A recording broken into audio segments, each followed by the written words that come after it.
So, um, this is one of my favorite courses to teach, and I do see it as a companion to two other courses that we offer in classics at the 100 level. Greek civilization is 103, Roman civilization is 105, classics 103, 105. And the reason why I think those three courses collectively are essential to anybody who wants to know something about the Greeks and the Romans is because they take the two principal civilizations that my discipline studies and puts them in front of the lens. It uh, it uh, it and it's divided a little bit like this. The Greek and the Roman civilizations are focusing on more or less the reality of those two worlds. We're trying to put those into historical context as much as anything and trying to track their ideas. So you do get a sense of what they believed, and that may well be quite different from what we believe. But the emphasis is on the historical reality of those worlds, both primarily the literature in my case, because I'm a kind of a literary person more than a material culture, but the material culture is integrated as well, usually in the form of art, sculpture and architecture. Um, the mythology is interesting to me because, where else would you say, well, the world began with chaos and then arose Eros, and then arose Earth, and then arose Tartarus and night, and then they started spontaneously generating other things like sky, earth, and sky, mountains, and water, and then Earth procreated with each of them to make virtually everything in the universe that we have now. That's very different, right? That's not what we would call historical in the sense of, things that we believe also actually happened. But it does tell you an important thing about where their ideas came from and how they organized their experience of this world. So if Greek and Roman civilization are a history of what was, mythology is more a study of what they thought, right? Um, and so it's appropriate in a course like this, not only which we have done throughout this academic term, is we got the big picture of what they thought. How does the universe come to be? Where do human beings come from, generally and particularly? How do the major cities or regions get their populations and their principal families? And then what is our relationship here in the Age of Iron to those generations that preceded us from the Age of Heroes? That's putting ourselves in their shoes of how the historical Greeks and Romans put themselves back into the past and the world they have we describe as mythology. The critiques, that is, people finding fault with the veracity of ancient myth, begin even in classical antiquity. And it's not first with Plato and Aristotle, but they're as good a place as any to see its fully realized form. There had been philosophers that we call pre-Socratic philosophers who had already said, pointed to the myths and said, it's not really likely to be true. And there were pre-Socratic philosophers who believed that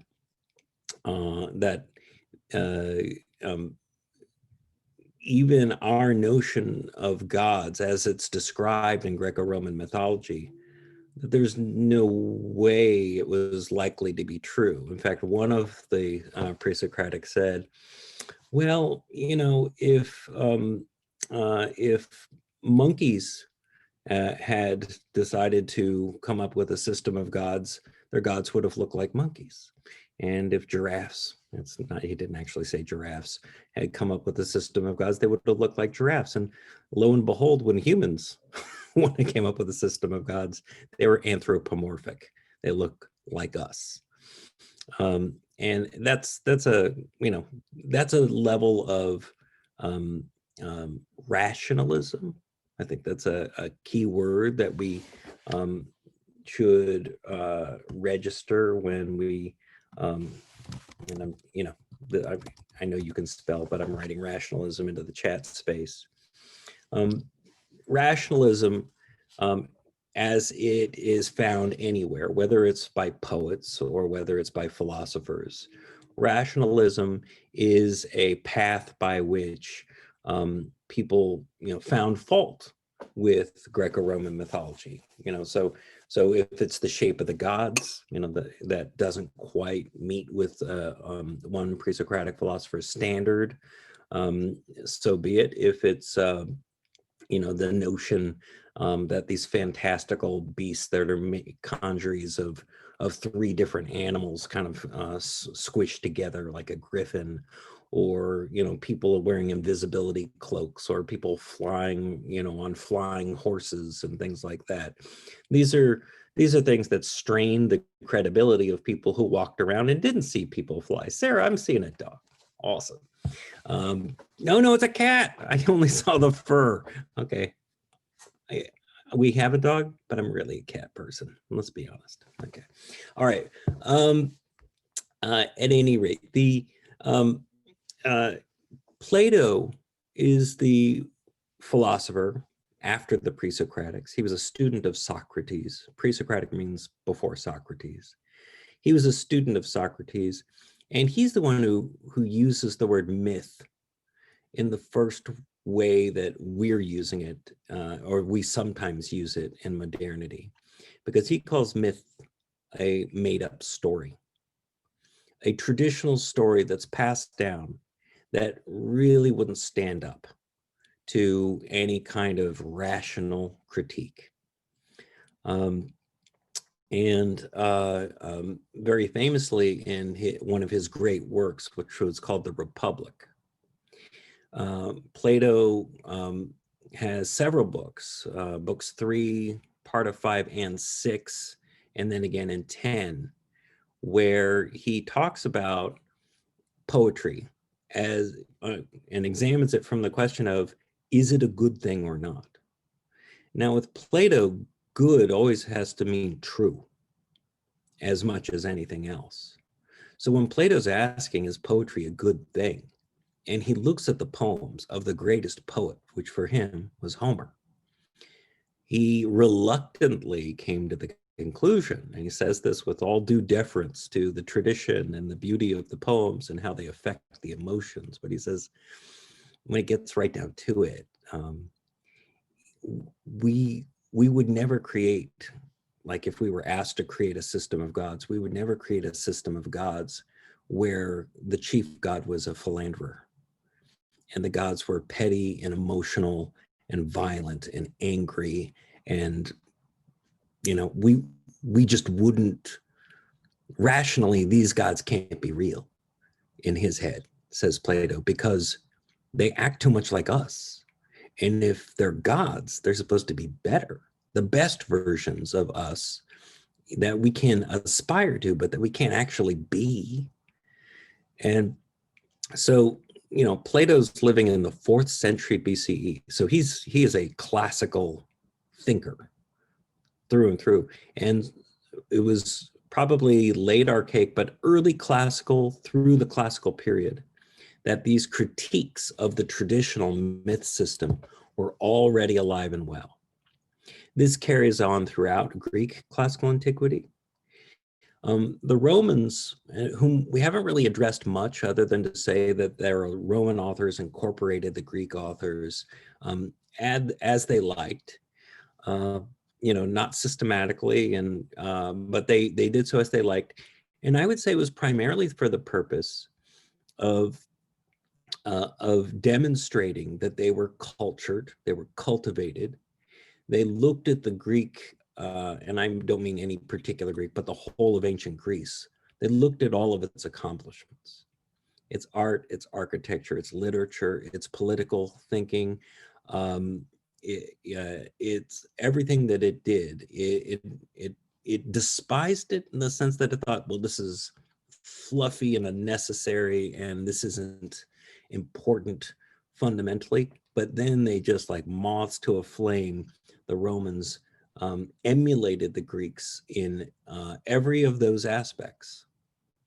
But they did that not from their foundation, which I had you memorize as 753 BCE.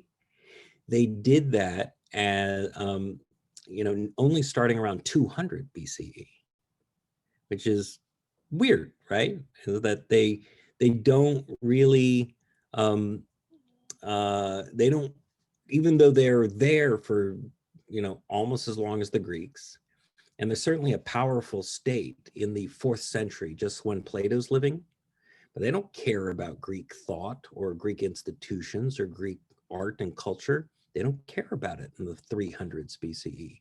But by about 200, they do. And they line up their own gods with the Greek gods, and they come up with the Roman names that you now know, Jupiter as opposed to Zeus, and Juno as opposed to Hera. And they line them all up so they look just like the Greek system. And then they start telling the Greek stories.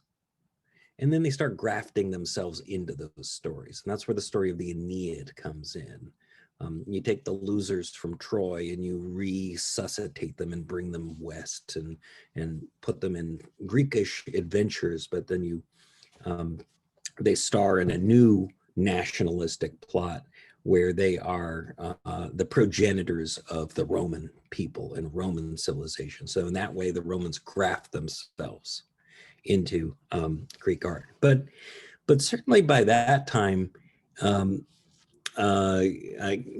you are consciously kind of taking stories. They feel like stories, and you're building your culture into them. And that's because, yes, you do have those gods in your world, but now they get a level of organization that they may have not had before you imported Greek mythology. And it kind of changes. It serves rather the needs of your culture, like which gods in our culture are still important and where do they come from and what are the stories that are associated with them. So it serves a religious purpose as much as anything else.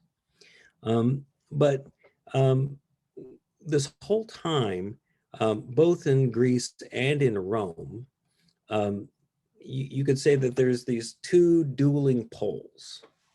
So on the one hand, you've got rationalism and you've got critiques of the mythology as stories that don't strike you as actually true. And you come up with the rise of philosophy and science as better ways of describing the world as it really is. And on the other hand, and I'd say this is probably the majority of people are religious. And the majority of people were not philosophers or scientists. And so they wanted to focus on the God and how powerful they were and the mystery of those gods as a way of explaining the worlds that they lived in. And mad as it might sound to you, you may have read and recalled in this, in the last chapter about the destruction of Troy, there were two Ajaxes, the greater Ajax and then the lesser Ajax. The lesser Ajax, when they destroyed Troy, raped Cassandra, the daughter of Priam, raped Cassandra on the altar of Athena. Horrifying, and horrifying to the ancients, just as I assume it's horrifying to you all. And he was from the island of Salamis, which is that little island right off of Athens. Do you know that for 700 plus years, or no, I guess it would be like 1100 plus years after the supposed date of the Trojan War, 1174 BCE, you know that Salamis would send technically sacrificial youth on a regular basis, like every 10 years or so, to Troy as a blood payment for the crime of their ancestor. And that's people believing the myths, right? I mean, that's all the way down into the Roman period, that that Greek polis and Salamis was sending sacrificial victims, humans, sacrificial victims from their island, from the prize of their youth to Troy in payment. Now, so these myths were critiqued, but they were also very much believed. And that lasts throughout Greco-Roman antiquity. Now, the second great challenge, and really the devastatingly effective challenge, was the rise of Christianity. So Christianity, which of course provides our own dating system, the year 1 AD, Anno Domini, in the year of our Lord, that gives you a good sense of when and where Christianity well begins, or near enough to it. The Christians, as you know, were a minor Eastern mystery religion from the Palatine coast, that is in Asia, just south of Asia Minor, and bit by bit they grew in importance. And the Romans and the Greeks were extremely tolerant religiously of virtually any faith, except if you were a religion that wouldn't accept their religions. They were polytheistic, right? We learned that word early on. And Christians are monotheistic, so they weren't going to accept other gods into their universe. And so that was a conflict waiting to happen. And there were issues, there were persecutions, certainly as early as the age of Nero. So that would be in the 50s and 60s of our era.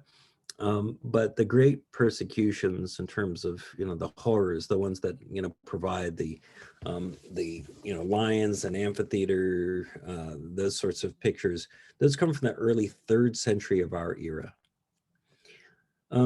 By Constantine, just in the early part of the 4th century, Christianity makes an important pivot. It goes from being a religion that's growing and that did not tolerate polytheism, to itself a religion that was being tolerated by the end of the 3rd century, and then officially adopted by the Emperor Constantine in the early 4th century. And by the end of the 4th century, Christianity becomes the official religion of the Roman Empire, not just Rome, but the entire empire. And so by 394 of our era, the emperor formally and officially outlaws all Greco-Roman gods and temples. So Christianity is not only, a faith, it is the faith of all of ancient Greece and Rome, which is under the political sway of the Roman Empire. So what kind of critique is that? That's not a rational critique, right? It's not a critique in the sense of like, you can learn about the world through observation and scientific method and logic, and that will explain how the world is. It's more a religious critique where you have an alternate account of how the entire world was created. The creation of the universe in 7 days in Genesis, 6 in a vacation day, plus the remainder of the Old Testament and its fulfillment in the New Testament, right? So that's a religious critique of the Greco-Roman world. And that's where mythology, the critiques of the Platos and Aristotles and the Epicurus, that's where those critiques become absorbed into Christianity as it's a fake story. And it's a combination of a religious critique with those rational critiques kind of like gathered into them to a degree. It's just, of course, these are fake stories, but not fake because they don't align with reason per se, but they don't align with the reason that God, the creator, the father of Jesus, endowed us with. So not that version of reason. And then, maybe a third layer in the evolution of Christianity, of mythology into the form that we have it, is that after many, many years in what we call the Renaissance, the rebirth. What is a Renaissance? A Renaissance is a rebirth of Greece and Rome. That's what it means. And that's when we really start using the term classics to refer to what we study. It's not that it hadn't been used that way before, but that's really where our usage of it comes from. And we endowed two cultures from the ancient Mediterranean, and there were hundreds, right? Lots and lots of cultures. And in fact, next year we'll be starting a new major concentration track called Classics, Ancient Mediterranean Studies, just to lift the veil on the fact that there were way more cultures back there. And what does it mean when we select two of them out for special consideration, as though they ought to provide some kind of a blueprint for the way we are and what we can be in the future, a reference point. So that's, some of what we're trying to get at with that new major concentration. But classics and of all kinds becomes a source for the Renaissance peoples for a variety of reasons. One, they were looking for, as much as anything, a critique of Christianity. The Renaissance is a counter reaction to Christianity saying we have solved all the problems of the world about how the world really is.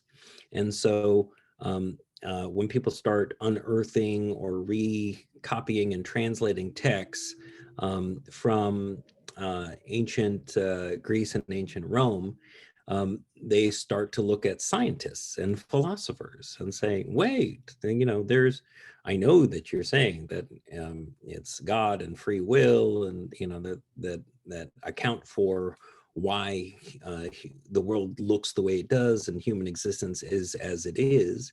But Aristotle's a pretty smart guy.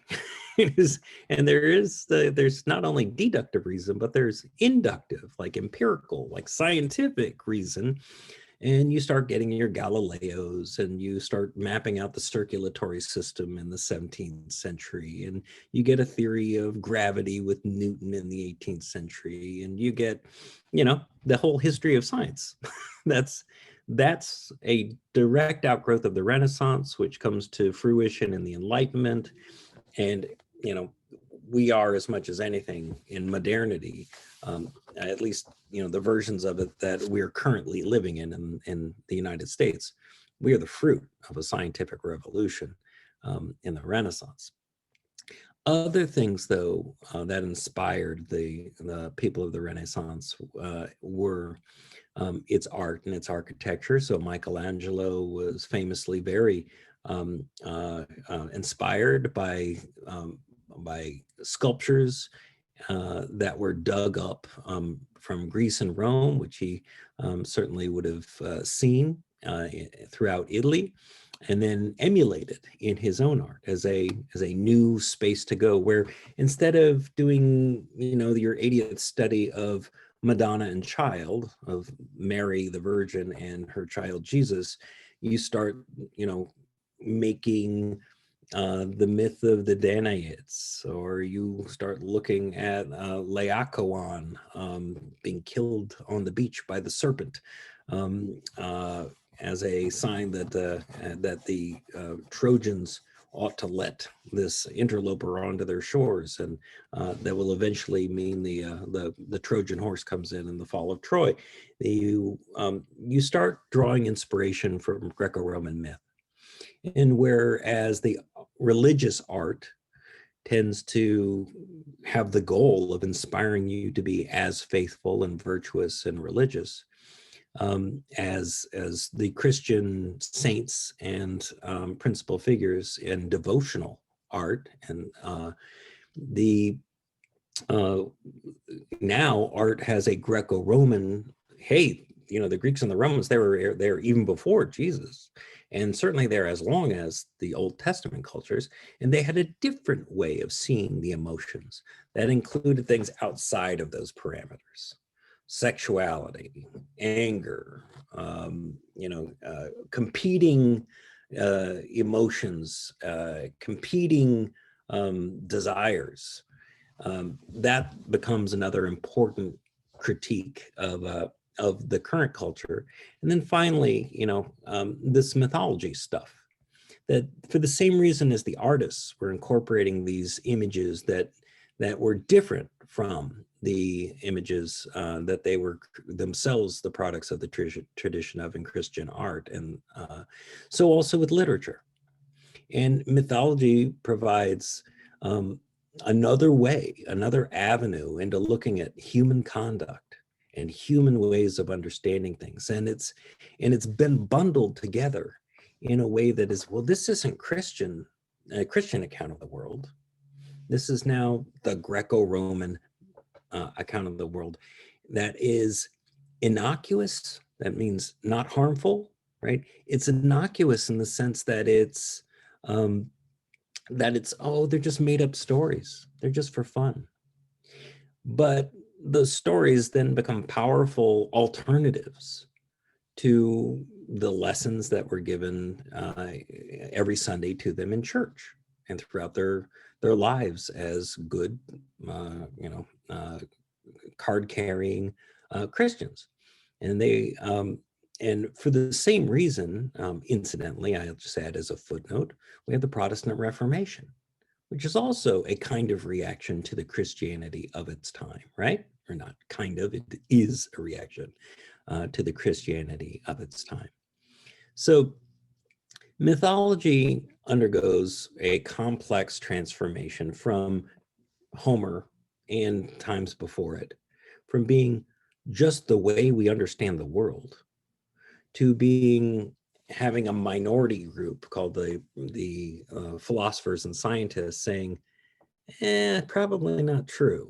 But that minority voice is all relatively small and consistent and elite, right? So these are very few people who will poke holes in the fabric of, the myth of Arachne, or, Perseus, or Jason and the Argonauts, right? So, but they're there. They're kind of there the whole time. And then, but while the mythology stuff still goes on, pretty powerful, pretty strong all the way through classical antiquity, the rational part gets absorbed into the Christian critique of Greco-Roman world. And that kind of puts an end to myth describing anything literally real in anybody's head, when Greco-Roman cults, gods, and their worship is outlawed in 394 of our era. Thereafter, it's a bundle of stories that can provide an alternate window into how the world is from the one you know. And at first, it's the Christian world. But later, for us, I think it becomes similar. It's an alternate way of seeing the world from cultures that have been there a very long time, and they become a kind of a reference point. There's all sorts of interesting questions, as I have suggested in my mind, to my mind, about why we choose their myths as opposed to African myths or Asian myths or others. And I will be the first one to tell you, read them too. They're fascinating, and they cast a lot of light on what it is to be human. But Greek and Roman mythology do occupy a unique spot in the history of culture. And so, to my mind, it's still worth studying, and I hope that you have found it to be so as well. Now, this week and the discussion for tomorrow night, I'm really interested in reading your responses to those, because it kind of crystallizes an aspect of the world that they were trying to examine. So they want to know where everything comes from: chaos, these things erupt, genealogies. It ends up with all sorts of gods for the entire physical universe. And then you get humans almost as a side thought, a game for Prometheus.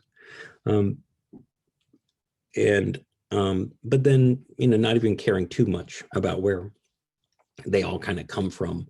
But they do care enough to say, we need to know where are people in Athens or Crete or Sparta, or we need to know where they came from in particular, because genealogically, that's how we think about this universe, is that people fall in love or fall in lust and they procreate.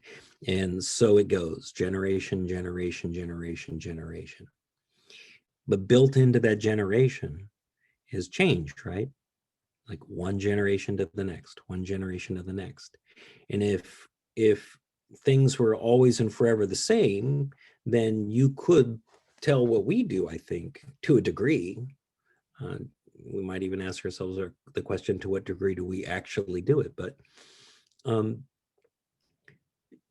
when I'm teaching Greco-Roman civilization, like Greek and Roman civilization, I kind of assume humans are pretty much always capable of exactly the same things.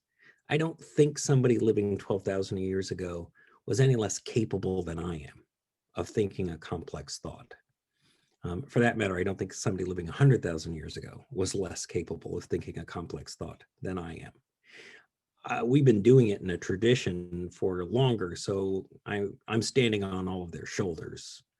But I don't think it's because I have anything in my brain genetically or otherwise that means I'm smarter than them in the sense of what my capacities are. But I'm lucky to live at a time when there are antibiotics and people who can develop 3 vaccines for a pandemic in 9 months, right? But if I'd been born 50,000 years ago, I think I'd still have the same brain. I'd still have the same abilities. So I start from that premise that humans are humans, and we've been human a very long time.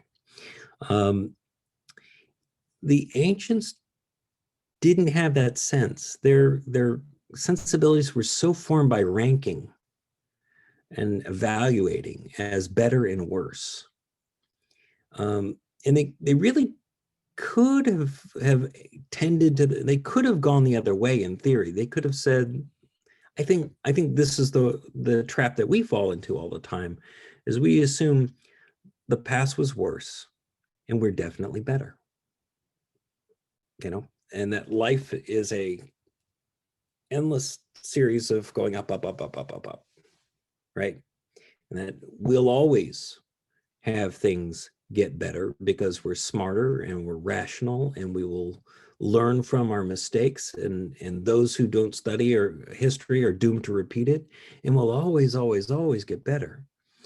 And to this, the little Hesiodic classical little voice in the back of my head, usually replies, oh, no, no, no, no. It can always get worse. You could have a dark ages.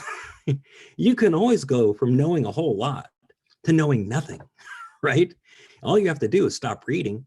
And you just stop reading for a week or a month or a year or 10 years or 20 years or a generation. You tell your kids they don't have to read, and they, their kids don't have to read. And you just, light a blowtorch to the whole thing. You can always go backwards. Backwards is totally an option, always. You have to choose it, of course. You have to make fun of the people who know stuff, but going backwards is always a choice. It's not the choice I would have you make, but you're going to have to make your own choices. The Romans, the Greeks were confident that we were getting worse. that the people of the heroic age were just better. They also thought they were bigger. They used to dig up bones that probably belonged to like mastodons. You know, like think of a mastodon's femur, like yeah, thinking that it was a human thigh. It's like they kind of thought that the actual, like the people of heroic era were bigger, but they were better. They're better looking. Their choices were more important. They set the tone. They inscribed in the story of human history the full range of possibilities of what a human could be, of what gods were like, and how you and the degree to which fate determined the arc of your personal life and the arc of all of life. And they were sure it was getting worse. So I joke at the top of the hour about Hesiod, you know, right? Saying better never to have been born than to have been born in the age of iron. It's a very few people who see life as progress from the darkness and into the light, like a Lucretius or an Epicurus. So philosophers and scientists typically see as emerging from ignorance, a worse state, into a learned, superior state. But it's the story, the moral classical myth is too often one that is a little hard for us to take, especially when we live in a culture. Um, the American dream is literally about being able to start at nothing and be able to become something you think of as more than nothing. That's harder. That's harder to accept the possibility that things go in both directions. But so I that's why I find this topic for discussion important. Um, and I don't know. I've read responses to this assignment in the past, and they can go kind of in both directions. So where people will say it's definitely the end, and you can count, you can see where the end is coming in these 50 points, and like they'll cite them chapter and verse, and those are great too. But I've also seen responses where people will say, hey, look, the world is it's a pessimistic view of human life, but it's exactly no better than the stuff that happens at the early parts of the cycle or in the middle parts of all these cycles. It's there in the Athenian and the Argive plane and in the Jason and it's there all along. So there's nothing special about the Trojan part except that just sequentially it is the end. It's the end of the heroic period. So I really want your opinion on that. You've now read an account of the major, all the gods, their individual characters, the account of the origin of human beings, the primary myth systems arranged historically and genealogically for all the major regions except for Corinth and Caledon. I wish they had done a little more with, but yeah. But it's an important question, I think, when you're leaving this course, is to have an opinion about that. Is life, like Hesiod says, getting worse throughout their time that culminates in this ultimately destructive event, the end of time, the end of the age of heroes? Or is it like Hesiod accounts for the end of the Golden Age or the Silver Age or the Bronze Age? Just they decided it was time for it to end, and it ended. And it was exactly no better or worse at the end than it was at the beginning. And I kind of have to think about what you've read to give a solid statement on that. And I do look forward to reading that from you. So I think that's what I really wanted to say to you on this final day of ours together. Talk about the end of Troy and set up that discussion post for you, and to talk about the end of mythology and its transformation into the form that you have just received it in this course. But are there any questions before we dismiss? Daniela says no. No on that. The silence. Ariana is giving me a modest nod, but that looks more like contentment. Dunder Mifflin. Oh, I'm a giant Office fan. Has anybody else been streaming The Office in the pandemic? No. Well, I was a big fan of the British Office. I love the British Office, and so I had nothing but like, well, they're just going to spoil it. But then the pandemic came, and then I watched every single episode, and until Michael Scott left, I loved it. And then after that, right. So anyhow, enough about me. Well, I just want to let you know, awesome, Sarah. That's outstanding. Yeah, I think that's an important and a valuable investment in time. And yeah. Those are important cultural monuments, and I would recommend them to everyone. Okay, but yeah, so I just want to let you know, this feels as unnatural for me as I'm sure it has been for you. And I know that it has been hard since March. We're now 8 months into this, but we have to find a way to live through the next 6 months. So I hope that you will protect yourselves and your families. We have to get through this together. Wear your masks and wash your hands and resist the urge, strong as I know it is, to do stuff together. Let's live through this, and I think next year we'll get to see each other. And that's, your being alive means more than anything to me. And I hope that you will come up to me on campus or in my office, Farmer now, not Trinkle, Farmer 239, when this is passed. And I hope that you'll come shake my hand so that we can get to know each other properly. Okay. All right. Well, I agree. I like Jim and Pam because I love rom-coms. So, you pretty much fold that into anything. I'm going to probably watch it, like it. But yeah, Mosey he is underrated. But the whole ensemble is pretty spectacular. So anyhow, but do watch the British Office too, because it's the standard. All right. Well, everybody have a lovely day. Work hard, get through exams, and I'm here on email anytime you need me. I don't have any Q&As set up. You're very welcome, Daniela. I don't have any Q&As set up, but I can quickly arrange a one-on-one Zoom with you as needed. Thank you too, Catherine. That's very sweet. Okay, everybody have a great day. Thank Bye-bye. you. You're so welcome.